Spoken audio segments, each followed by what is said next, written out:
Assalamualaikum warahmatullahi wabarakatuh. Bismillahirrahmanirrahim. Innal hamdalillah nahmaduhu wa nasta'inuhu wa nastaghfiruh wa na'udzu billahi min shururi anfusina wa sayyiati a'malina. Man yahdihillahu fala mudilla lahu wa man yudlil fala hadiya lahu. وأشهد أن لا إله إلا الله وحده لا شريك له وأشهد أن محمدا عبده ورسوله.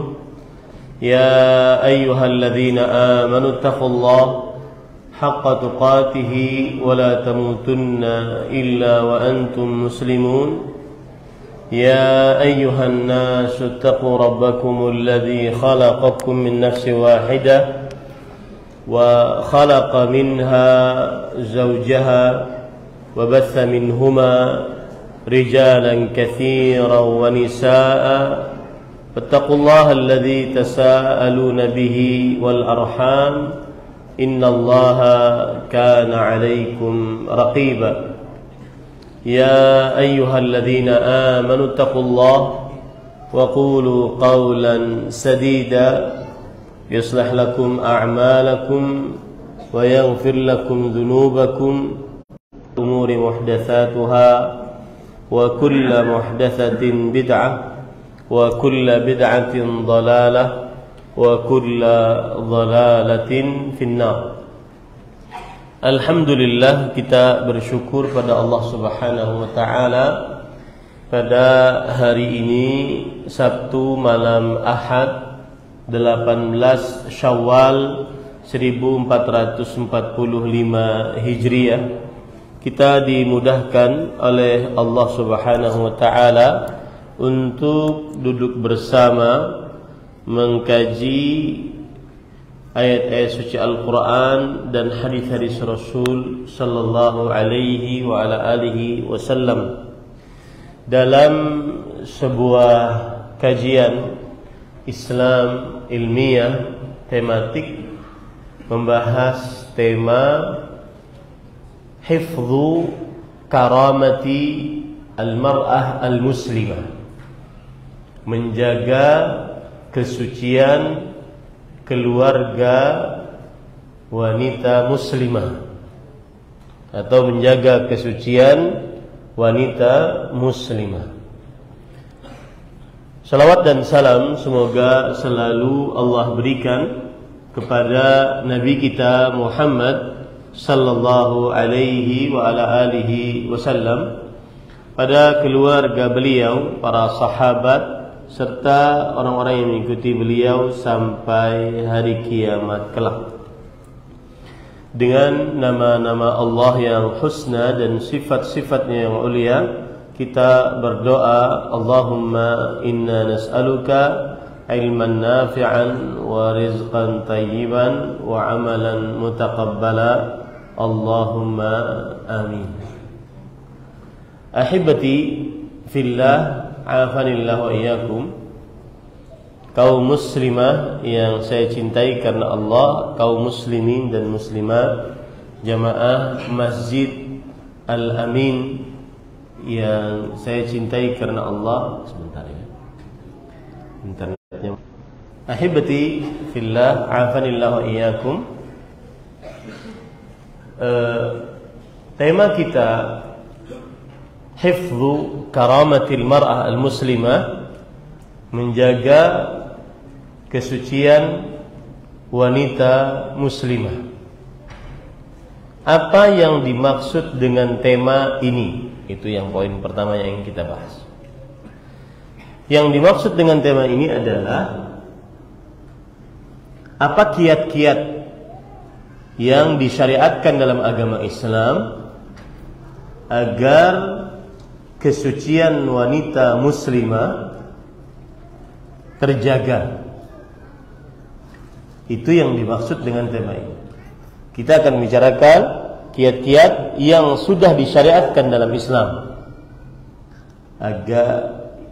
agar kesucian wanita muslimah terjaga. Baik.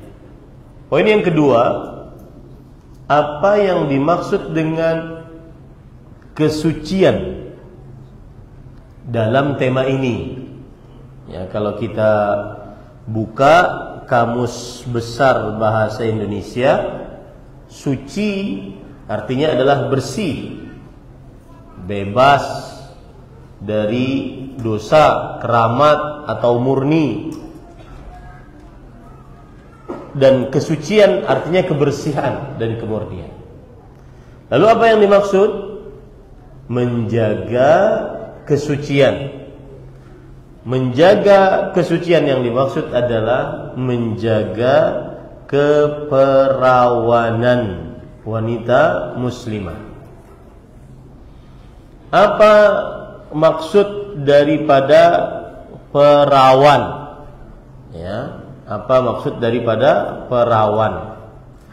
Yang dimaksud daripada perawan adalah anak perempuan yang belum pernah bersetubuh dengan laki-laki, masih murni. Nah, ini yang kita ingin bahas, ingin kita jaga, yaitu kiat-kiat menjaga keperawanan wanita muslimah. Dan perawan yang dimaksud juga adalah kemaluan. Kiat-kiat Islam dalam menjaga kesucian kemaluan perempuan. Ya, kesucian kemaluan perempuan.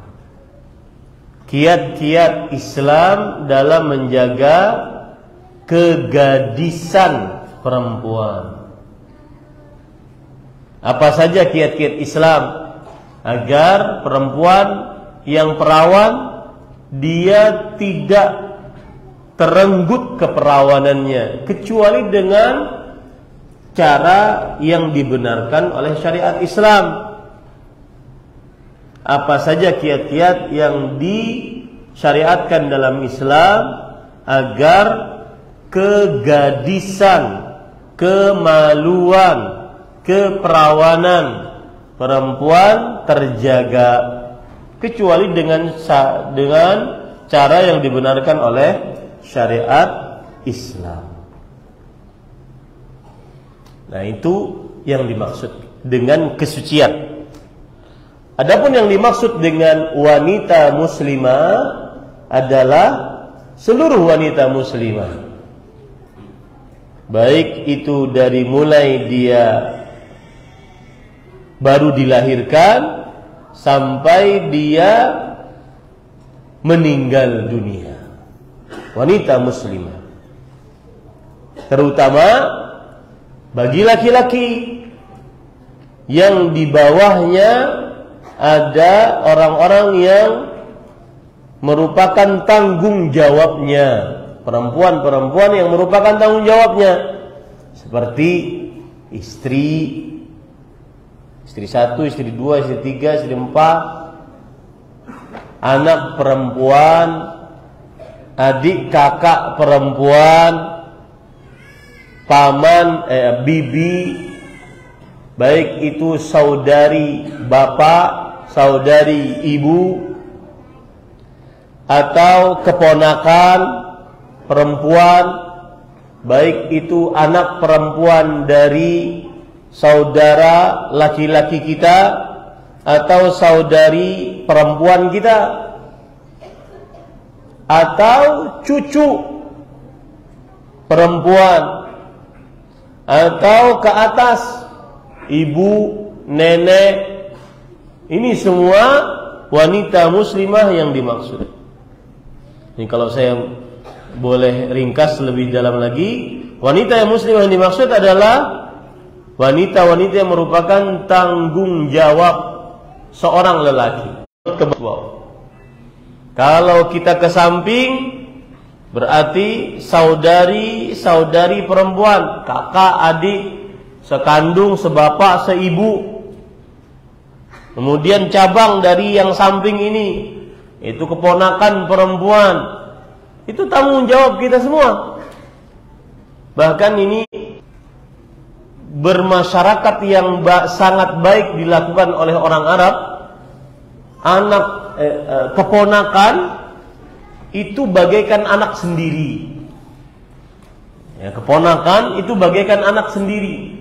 Jadi kalau ada acara-acara keponakan, pamannya ikut senang. Keponakan lulus, paman bibinya ikut senang karena dia bagaikan anak sendiri. Nah, itu wanita muslimah yang dimaksud, keponakan perempuan, baik anak dari saudara laki-laki sekandung atau sebapa atau seibu, atau anak perempuan dari saudara perempuan sekandung, sebapa atau seibu. Kemudian termasuk di dalamnya juga yang tanggung jawab kita adalah ke atas, ibu, nenek, baik itu nenek dari ibunya bapak atau nenek ibunya ibu, terus naik ke atas buyut, itu tanggung jawab kita sebagai laki-laki. Rasul sallallahu alaihi wasallam bersabda, kullukum ra'in wa kullukum mas'ulun an ra'iyyatihi. Setiap dari kalian pemimpin dan setiap dari kalian penanggung jawab atas yang dipimpinnya. Ar-rajulu ra'in ala ahli baiti. Seorang lelaki pemimpin atas keluarganya. Keluarganya yang saya sebutkan tadi, termasuk keluarga perempuannya, istri, kemudian yang ke bawah anak, cucu, cicit, kemudian saudara laki-laki, kakak, adik, sebapa, seibu, keponakan, nenek, buyut, terus ke atas. Ya, termasuk juga di dalamnya, tapi tidak terlalu kuat, sepupu perempuan, anak paman, anak bibi, sepupu perempuan. Ini termasuk yang akan dimintai pertanggungjawaban. Maka itu yang dimaksud dengan tema kita, menjaga kesucian keluarga perempuan muslimah, menjaga kemaluan, kegadisan, keperawanan. Jangan sampai terenggut keperawanannya, kegadisannya kecuali dengan cara yang dibenarkan oleh syariat. Baik. Kalau sudah kita pahami poin pertama tadi, makna dari tema kita. Poin yang kedua, menjaga kesucian wanita muslimah adalah merupakan syiar Islam, ya, dan syiar Allah Subhanahu wa taala. Menjaga kesucian wanita muslimah adalah merupakan syiar Allah Subhanahu wa taala.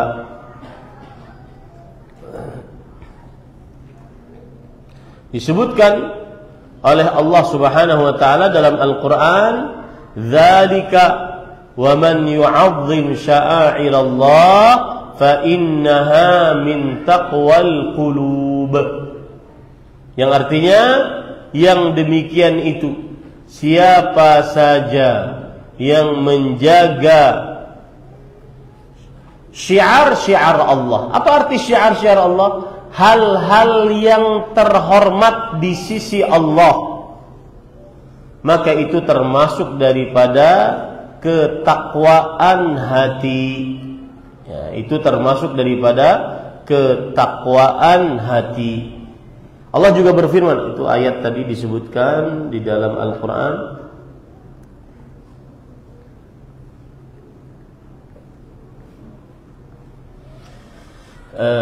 surat Al-Hajj ayat 32.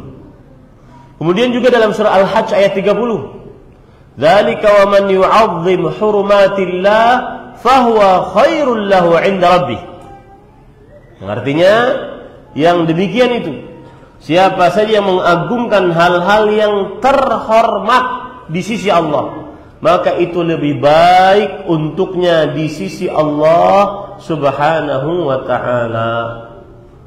Termasuk daripada hurumatullah, hal-hal yang terhormat di sisi Allah adalah kesucian wanita muslimah, keperawanan wanita muslimah, kegadisan wanita muslimah, kemaluan wanita muslimah.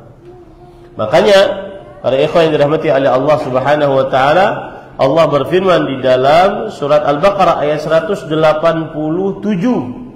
tilka hududullahi fala taqrabuha. Itulah batasan-batasan Allah, janganlah kalian dekati. Maksudnya dengan terenggutnya kesucian wanita muslimah, terenggutnya keperawanan wanita muslimah. Ini para ikhwan yang dirahmati oleh Allah Subhanahu wa taala. Kemudian para ikhwan yang dirahmati oleh Allah, itu tadi poin kedua, pentingnya membicarakan tema ini. Bahwa pembicaraan tema menjaga keperawanan, kegadisan, kemaluan, kesucian wanita muslimah berarti termasuk mengagungkan hal-hal yang terhormat di sisi Allah. Ini pentingnya yang pertama. Pentingnya yang kedua, membicarakan tema menjaga kesucian, kemaluan, keperawanan, kegadisan dan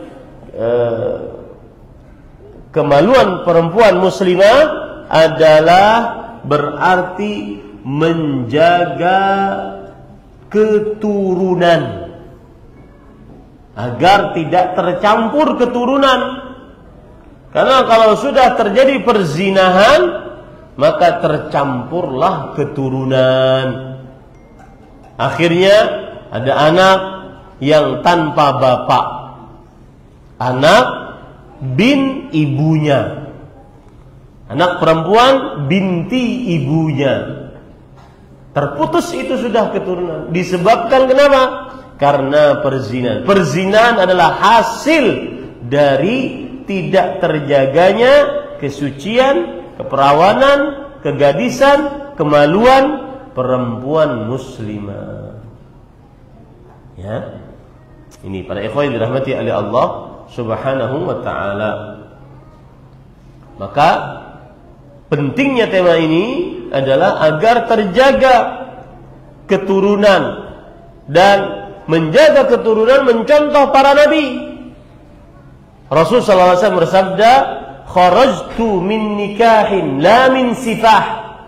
Aku dilahirkan dengan pernikahan yang sah, bukan dari perzinahan.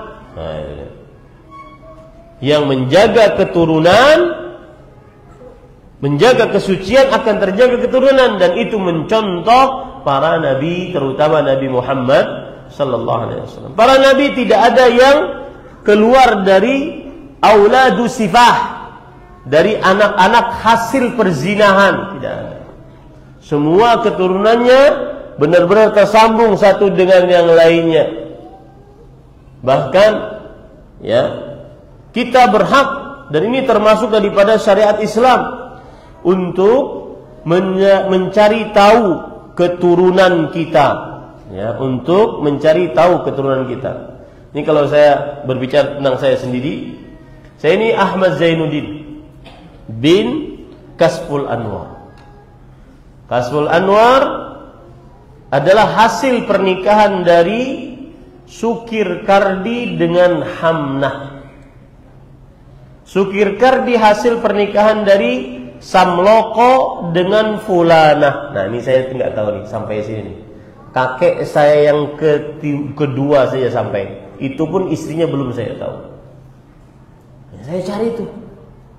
Apalagi kita anak pesantren, jarang ngobrol dengan orang tua. Semenjak SD sudah keluar rumah. Ini nasihat bagi para wali-wali santri. Ajak anak-anakmu yang di pesantren kalau sudah liburan ke keluarga-keluarga, kenalkan ini keturunan. Hamnah tadi bapaknya adalah Iming. Entah nikah dengan siapa, keluarlah Hamnah. Itu nenek saya dari bapak. Kemudian Ahmad Zainuddin, pernikahan antara Kasful Anwar dengan Nur Sa'adah. Nur Sa'adah ibu saya. Nur Sa'adah hasil pernikahan dari Muhammad Sabri dengan Siti Jum'ah. ini hasil penelitian nih. Iya, nanya sampai ke kuburan-kuburannya saya tahu. Itu adalah ajaran Islam, syariat Islam, mengetahui nasab. Berarti ente memang anak bukan hasil zina.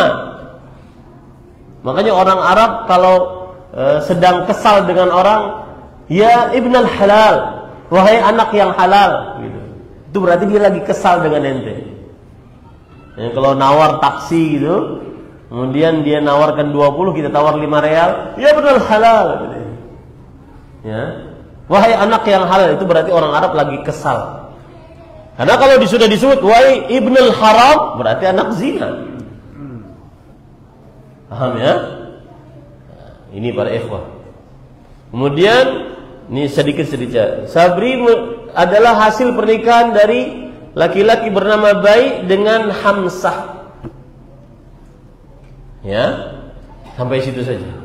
Kemudian Siti Jum'ah hasil pernikahan dari Muhammad Idham dengan Masdud. Dan Muhammad Idham inilah yang disebut dengan Mu'alim Daham, tuan guru di Sungai Nesa. Nah ini para ikhwan. Jadi cari tuh keturunannya. Saya benar-benar anak enggak gitu.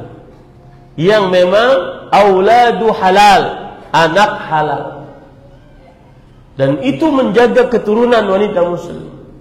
Nah, ini sudah saya sampaikan nih kepada anak-anak saya. Nih keturunan kamu. Ya. Agar tidak terjadi kepada bapaknya, harus cari dulu. Nah, entah ini dari sini sampai ke Nabi Adam berapa nggak tahu. Nah, baik. Kemudian pentingnya yang ketiga, dan sebelumnya kita katakan dari pentingnya tema ini, yang kedua adalah menjaga keturunan, dan termasuk dari syariat Islam ataupun maksud dari pensyariatan di dalam agama Islam atau yang disebut dengan maqasidus syariah adalah hifdzun nasr, menjaga keturunan. Itu syariat Islam. Maka tema ini penting, sangat penting. Dan semestinya tema ini dihadiri oleh para anak-anak perempuan, keluarga-keluarga perempuan muslimah, agar tahu betul pentingnya menjaga kesucian, kemaluan, keperawanan, kegadisannya, yang mana di zaman sekarang sangat sudah diremehkan permasalahan ini. Kemudian yang ketiga, pentingnya tema ini juga adalah yaitu dengan memperhatikan tema ini maka tidak akan nampak dosa zina yang kalau nampak mendatangkan kehancuran, malapetaka, musibah yang sangat besar. Ya, pentingnya tema ini. Kalau nampak mendatangkan malapetaka, musibah yang sangat besar, yaitu zina. Allah Subhanahu wa taala berfirman, "Wala taqrabuz zina, innahu kana fahisyah wa sa'a sabila." Janganlah dekati perbuatan zina, sesungguhnya dia perbuatan keji dan jalan yang buruk. Salah satu keburukannya adalah mendatangkan bala dan musibah. Allah berfirman, Rasul sallallahu alaihi wasallam bersabda dalam hadis riwayat Imam Hakim dan hadisnya sahih dengan sanad yang jayyid dari Abdullah bin Abbas radhiyallahu anhuma. Rasulullah sallallahu alaihi wasallam bersabda, "Idza dhahara az-zina war-riba fi qaryah faqad ahallu bi anfusihim 'adzab Allah." Jika telah nampak zina, riba dalam sebuah kampung, maka sungguh mereka telah menghalalkan untuk diri mereka siksa Allah, telah nampak. Makanya jangan dibiarkan. Kalau di Banjar ada istilah warung jablay. Tahu lah pian warung jablay? Warung-warung yang gelap, yang kalau pian singgah di situ, ini ujar aja lah, orang nggak pernah singgah juga kan. Yang kalau singgah di situ, kalau kita beli kopi harganya 50.000, tapi dikawani oleh bebinian-bebinian. Kalau ada seperti itu di kampung kita, maka dihilangkan, karena itu mendatangkan siksa. Ya, kalau nampak. Dan di zaman sekarang kata nampak ini benar-benar terjadi. Buktinya di media sosial. Wanita-wanita berzina diwawancarai, kemudian dia bercerita tentang zinanya. Tertawa, bangga, merasa nyaman, lucu, dianggap sebuah yang harus diceritakan. Ini benar-benar idza dhahara, jika telah nampak. Bahkan ada lebih lafaz lagi yang luar biasa, hadis riwayat Imam Ibnu Majah dan dihasankan oleh Imam Al-Albani rahimahullah dari Abdullah bin Umar radhiyallahu anhuma. Rasul sallallahu alaihi wasallam bersabda, "Lam tadhharil fahishatu fi qaumin qattu hatta yu'linu biha illa fasha fihim at-ta'un wal awja' allati lam takun madat fi aslafihim alladhina madaw." Tidaklah nampak perbuatan keji, fahisyah, zina di suatu kaum sesekali sampai mereka mengumumkannya. Yang terjadi sekarang. Maka kita berdoa kepada Allah. Ini tidak ada yang bisa menghentikan itu. Ya, kegiatan di media sosial tidak ada menghentikan kecuali dengan tangan kekuasaan, tangan yang berwenang. Nah, kita berdoa kepada Allah agar mendapatkan pemimpin-pemimpin yang saleh. Dan tidak bisa itu, karena dia dapat duit, karena yang nonton banyak, yang diwawancarai dapat duit, yang mewawancarai dapat duit, dapat AdSense dari situ. Semakin sur ceritanya, semakin banyak yang menonton, semakin banyak duitnya. Tidaklah nampaknya mengumumkannya, yu'linu biha, mengumumkannya, menampakkannya dengan terang-terangan, melainkan akan tersebar di tengah-tengah mereka penyakit ta'un, penyakit yang mewabah dengan cepat tanpa ada obat, dan penyakit-penyakit yang belum pernah ada sebelum mereka.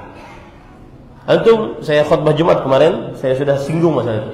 Silahkan tanya kepada para dokter, dokter kelamin, penyakit yang aneh-aneh belum ada sebelumnya, disebabkan karena fahisyah, entah zina, entah homoseksual atau lesbian.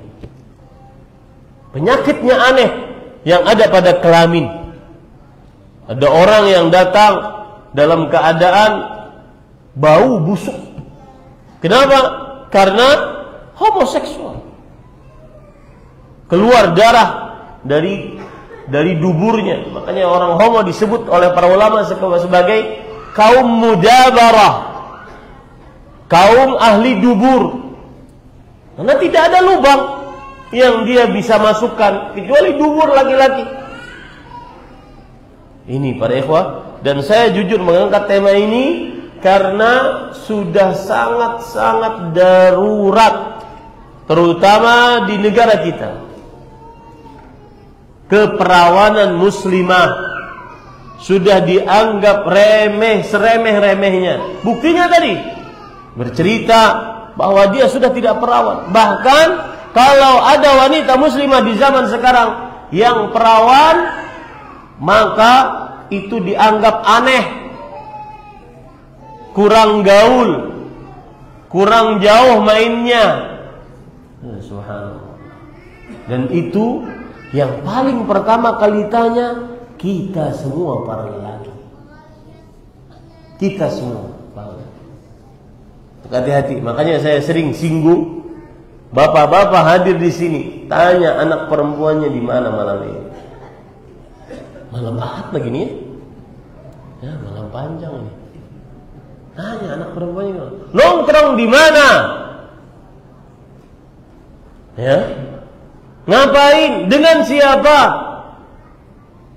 Tanya anak perempuannya, keluarga perempuannya.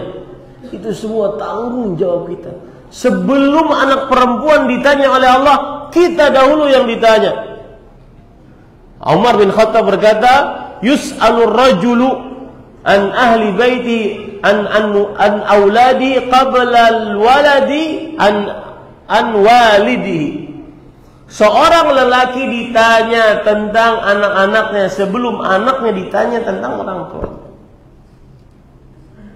Nah, ini para ikhwah, jadi sangat berat. Lihat lagi hadis yang lain. Rasul sallallahu alaihi wa alihi wasallam juga bersabda di dalam hadis yang diriwayatkan oleh Imam Hakim, Imam Baihaqi, dan hadisnya disahihkan oleh Imam Hakim dan Imam Az-Zahabi. Ma zaharat fahishatun fi qaumin qattu illa sallatallahu azza wa jalla alaihimul maut. Tidaklah nampak perbuatan zina di sebuah kaum sekali-kali, melainkan Allah akan timpakan atas mereka kematian. Artinya siksa yang merata, yang salehnya atau yang tidak salehnya Allah kenakan semua. Ini para ikhwan yang dirahmati oleh Allah subhanahu. Pentingnya tema ini, ya, pentingnya tema ini. Kemudian para ikhwan yang dirahmati oleh Allah subhanahu wa ta'ala, tema ini juga penting dari sisi kalau seandainya tidak terjaga kesucian wanita muslimah, keperawanannya, kegadisannya, kemaluannya, maka akan banyak anak-anak yang tidak berbapak. Ya, akan banyak anak-anak yang tidak mempunyai bapak secara syar'i. Akhirnya sulit untuk menikah. Perempuan-perempuan lahir tanpa ada bapaknya, akhirnya sulit untuk menikah. Kita lanjutkan setelah salat Isya. Ini baru pendahuluan, belum kajiannya sama sekali. Ya. Baik, kita salat Isya. Subhanakallahumma wa bihamdik, asyhadu an la ilaha illa anta, astaghfiruka wa atubu